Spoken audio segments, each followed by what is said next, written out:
I was going good, just hanging out right now. What about you? Good, man. Thank you so much for being on the show. I appreciate it, man. Oh, thank you for having me. Oh, and You're the second. This only the second time I've done anything like this, but I would hope to do more, and so I really appreciate it. yes, sir, absolutely. And before I get into the wrestling questions, congratulations on tying the knot recently, man. That's got to be awesome. Oh, thank you, man. Yeah, it was. Uh, Growing up, I didn't think I would do it this young of an age because I just turned 21 on this past Monday. But I love it so far. It's definitely making me more responsible, and uh, it's got me thinking about the future more. Absolutely. So definitely things are looking up, man. You married, you got a birthday that just came and gone, so things are looking up for you, and and congrats again on everything for sure. So, with that being said, let's get into the wrestling questions. What made you decide to become a wrestler? Um, I would like to say my story is different, but I think I'm like everybody else. It's just the only thing I really remember being on my TV at all times. Me and my dad would watch it every Monday night, and when SmackDown started, we would watch it then. And I went to my first live show when I was 2 years old, and I've just been hooked. I've had all the action figures. I've kept up with it all my life. It's really the only thing that's never really left. Like I'm doing sports in school and Little League and everything. It's just something I've always been hooked on. So, as a young child growing up watching wrestling, what stood out to you the most that made you want it to become? Was it like the storylines, the characters, anything in particular that stood out that made you like, man, this is exactly what I want to do? What stood out to you that made you want to become a wrestler? Yeah, it was a little bit of everything because professional wrestling today, I mean, there's not a lot that's hidden, but growing up, I mean, it makes you believe in all the different personalities. You can see one extreme, like somebody trying to be an actual superhero, to somebody we would watch like Stone Cold, he would just beat up his boss. Uh, it was just a nice mix of everything because, you know, as a young boy growing up, like you just want to be outside and anything with violence catch your attention, and have these characters, these people that are almost real life superheroes, and just hear everybody scream for them and lose their mind or boo them out of the building. And it's really cool that somebody can pull that much emotion out of you in a matter of seconds or even minutes. And I just liked how everything was brought together and how it can make you laugh and cry and just give you something to remember in just one night, because it's really cool because you can always quote a movie, or you can always remember an important part of your life, but I think professional wrestling does that as a whole. I mean, you remember the famous quotes from The Rock or Ric Flair, Macho Man, or Dusty Rhodes, or guys from the day. You just remember these amazing moments, and it's just something I want to be a part of. One thing I notice, as a fan, is that being so emotionally attached to characters, whether you like them or whether you dislike them, they just know how to get the crowd going. I mean, when I like to best describe wrestlers as puppet masters because pulling the strings on us, man. They just do. and You're right. and You're, when you can get any reaction from a crowd, you're doing something right. Like whether it's your in ring ability or whether you're just doing the promo or just talking, like if you can get one person just to say something or react, then they doing their job, and fans just want something to look back and remember and reflect, like, and put on social media. Man, I saw Jonah Long put on a clinic, and that has to be very satisfying as a wrestler. Just fans just react to it, so that speaks volumes. Whether you're Oh, on the indie side, or whether you're on the pro side. Uh, oh, oh, go ahead. I remember a promotion I used to wrestle for all the time called UEW, Mm-hmm. and that show was in my hometown, and everybody kind of knew my story, and it got them. I'm a smaller guy, and I don't have huge muscles. I'm more relatable, and some guys that, some guys don't, but just how they got behind me so quick. But then there's other shows. Like there's a show in Cornelia, Georgia, called Anarchy, and I didn't even have to say anything. And as soon as I came out, the crowd started chanting "Howdy Doody" at me. And every time I go there, that's what they chant. I don't even have to say anything. And at first, it catches you off guard when something like that happens because you're wondering if something's good happening, but it is because I remember leaving and coming to the show. If they see me outside, they'll start chanting it then, and it's really cool because that's what they always remember me as. Like you were saying, they get emotionally involved. That's very, very true. So now, for your wrestling career as it is right now, for those that never got a chance to see you perform before, how would you best describe your character, your in-ring character? What's he all about? And what makes you different from other wrestlers in the Georgia area or in the southeast area for that matter?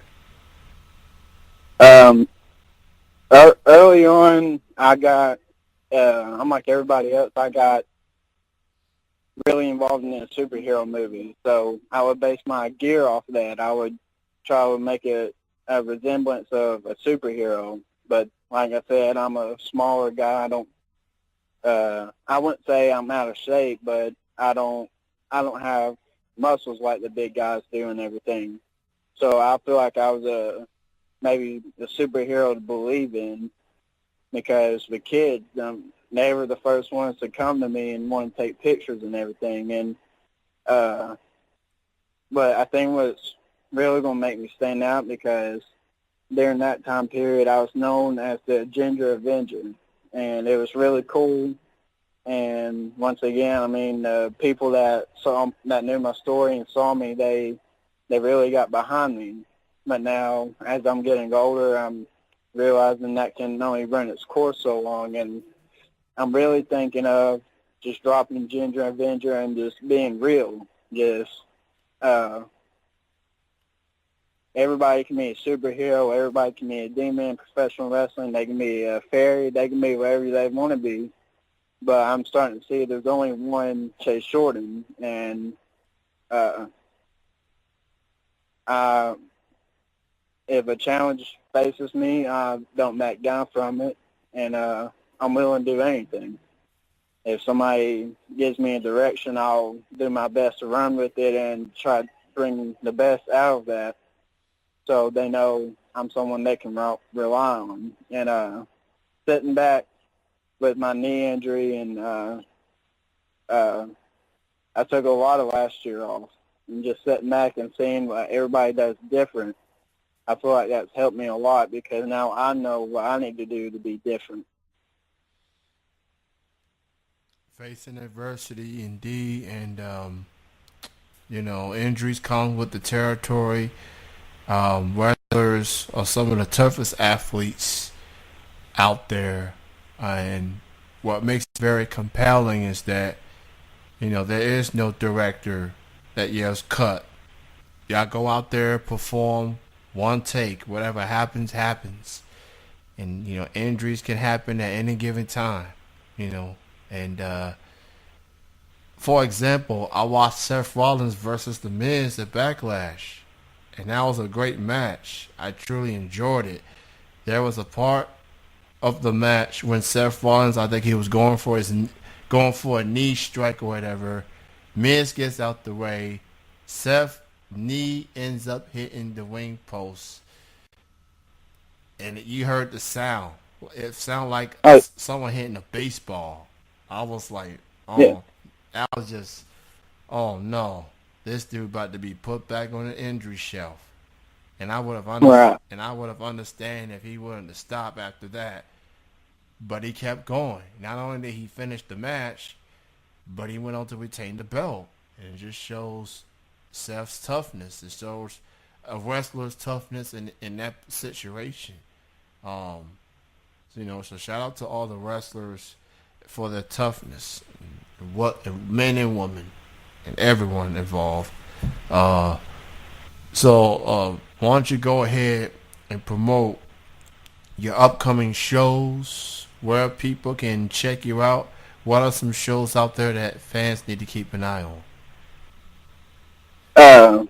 There in my area, there's a show. It's have I think maybe 3 shows now. It's called Chat Pro, and that's the first show I'm coming back from injury to. It'll be June 15th, and I'll be wrestling a guy named Chris Crunk. Me and him have had a lot of history in this area. Me and him will be going at it, but that's definitely a show to be on the lookout for, because there's a lot of hungry guys that drive down from Atlanta or other areas in Georgia to come be a part of. And like I said, they're hungry, and a lot of guys are up in New Jersey tonight that are a part of Chat Pro. And it's very different from the shows that's been in my area, because it's ran by young guys. It's got nothing but young guys on it, and we all just want the same thing. We just, whatever the goal is, we want to be able to reach it.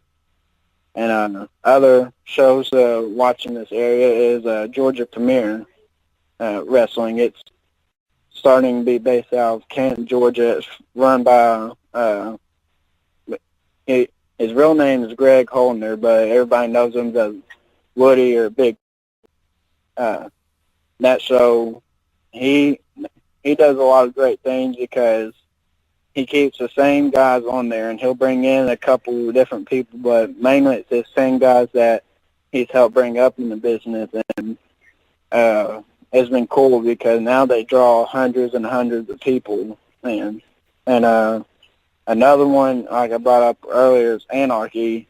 Anarchy in Cornelia, Georgia, has seen a lot of guys come through there that's on TV now. AJ Styles used to wrestle there, and Heath Slater, and the list goes on and on. That's just the first 2 that popped in my head. Ron the Truth Killings, he wrestled through there a long time. That show's been going on as long as I can remember, and it's the first show in my area that's talked about. There's AWE in Atlanta, and again, it's a lot of young, hungry guys that's on there. I've only been on there once or twice, but they've definitely built themselves up, and they've done great things. And up in the Carolinas, there's PWX, which is a goal of mine. And you get guys like Anthony Henry, John Schuyler, James Drake, Darius Lockhart. I mean, those guys have been killing it. So those are definitely shows to keep your eye out on during the South. And I know 2 shows, and it might be around your area. I don't know how the driving distance would be, but I definitely want to be a part of IWA Mid-South, just because of all the names that's been through there over the years. And there's a show in Indiana called WWA, I believe. And just from the pictures and the videos I've seen, they're doing great things right now. So I believe independent wrestling is definitely at its highest point with social media and everything. And is, I believe, it's definitely easier in some sense and harder in some sense to make it now just because of social media. Everybody out there, go out there and support indie wrestling, support local wrestling. Check out these performers going out there performing, showcasing their skill sets and performing for you, the fans out there. And it was great having you on the show, man. Truly appreciate it. And Thanks. and again, congrats on everything. And great to see you getting back in the ring performing. You have a good night, man. Enjoy the rest of your week and take care, man.